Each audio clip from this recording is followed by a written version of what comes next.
In the initial sequence, a character named Michelle, portrayed by Mary Elizabeth Winstead, is observed gazing out of her window while engaged in a heated telephone conversation. Following the argument, Michelle hastily gathers several of her possessions and departs from her residence. Michelle travels a considerable distance away from the urban environment, heading towards a countryside location. During her journey, she receives a call from her fiancé, Ben, with Bradley Cooper providing the voice for the character. She picks up the call but remains silent, allowing Ben to express his apologies and plead with her not to abandon him so abruptly. Michelle ends the call, but Ben attempts to reach out once more. Distracted momentarily by the incoming call, Michelle shifts her focus from the road, leading to a catastrophic collision with a truck. The impact forcefully sends her vehicle tumbling into a ditch.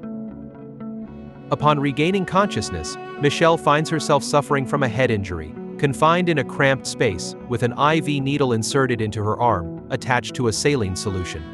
In an attempt to seek help, Michelle ingeniously uses the stand of her saline drip to drag her phone closer. However, her efforts to call for assistance are thwarted by the absence of a signal. Shortly after, a man named Howard, portrayed by John Goodman, descends into the room. He introduces himself as Michelle's savior from the wreck, claiming that his actions are meant to preserve her life. To assist her in moving around despite her leg injury from the accident, Howard presents Michelle with a set of wooden crutches. He advises her to become proficient in their use before he exits the room.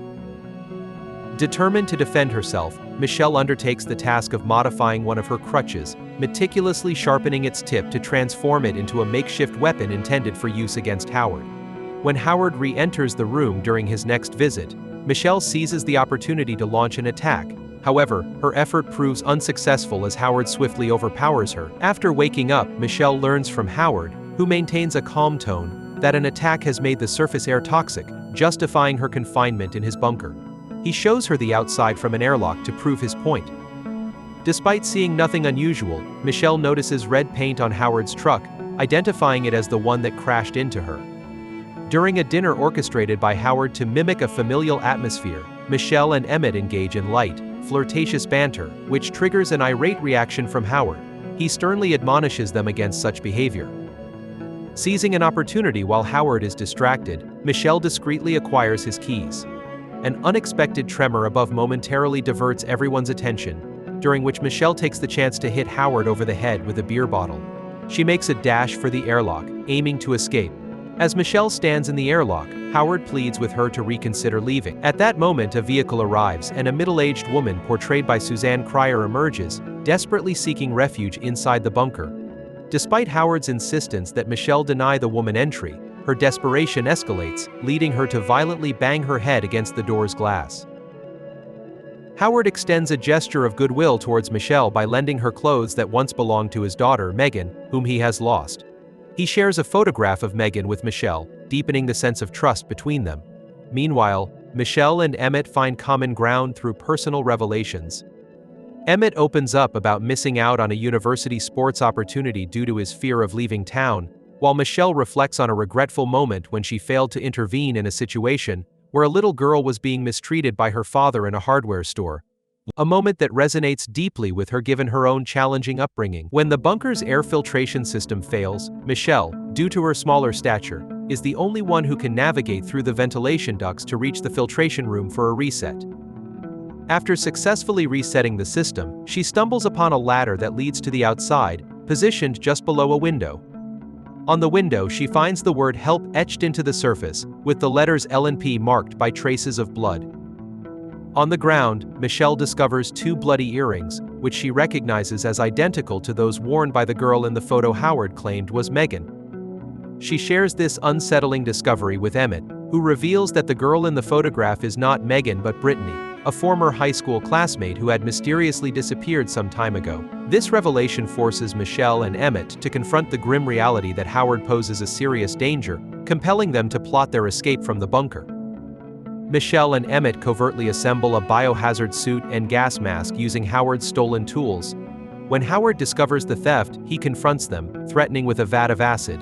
Emmett falsely claims he stole the tools to impress Michelle, mimicking Howard's authority. Howard feigns forgiveness, then shockingly shoots Emmett dead, completing the protective suit. Michelle attempts her escape, but Howard intercepts her. In a desperate move, she topples a vat of acid towards him, causing him to fall and sustain severe burns from the acid. She then navigates her way towards the exit, inadvertently starting a fire when the acid corrodes an electrical wire. Escaping through the vents to reach the filtration room, Michelle faces one final assault from Howard, who stabs at her through the vent with a knife. As she reaches the vent's exit, Howard catches her, but she forcefully breaks free, causing his hand to detach. With the fire spreading rapidly throughout the bunker, Michelle quickly dons her suit and gas mask, bracing herself to face the uncertain conditions outside. Emerging onto the surface, Michelle finds a serene environment bathed in sunlight. Discovering Howard's truck, she accidentally damages her makeshift hazmat suit, but quickly repairs it with duct tape. The sight and sound of birds convince her to remove her mask, breathing in the uncontaminated air. From atop the truck, she notices an object in the distance resembling a helicopter, but her observation is cut short by a sudden explosion from the bunker, drawing the attention of what turns out to be a gigantic alien spacecraft. The alien craft releases an object before shifting its course, prompting Michelle to seek the truck's keys, which are nowhere to be found. Recalling the car, she triggers its alarm while trying to access it, attracting a terrestrial alien creature.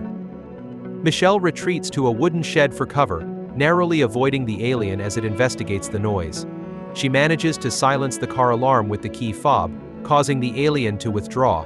Escaping through the shed's flap door, she races towards a nearby farmhouse, but is intercepted by the alien craft, which emits a toxic gas. In a desperate bid for survival, Michelle constructs a Molotov cocktail from materials found in the truck and manages to hurl it into the alien creature's mouth as it attempts to consume the vehicle. The ensuing explosion forces the creature to release the truck. She finds refuge in the car, starting it and driving away, accidentally hitting Howard's mailbox marked 10 Cloverfield Lane in her haste. Tuning into the radio, she learns of humanity's partial victory over the alien invaders and the call for assistance in Houston for those with combat or medical skills. Faced with a choice at a crossroads between Baton Rouge and Houston, Michelle opts for the latter, driven by a newfound resolve. As she heads towards Houston, a larger alien craft looms ominously in the storm clouds above, marking the beginning of her next challenge.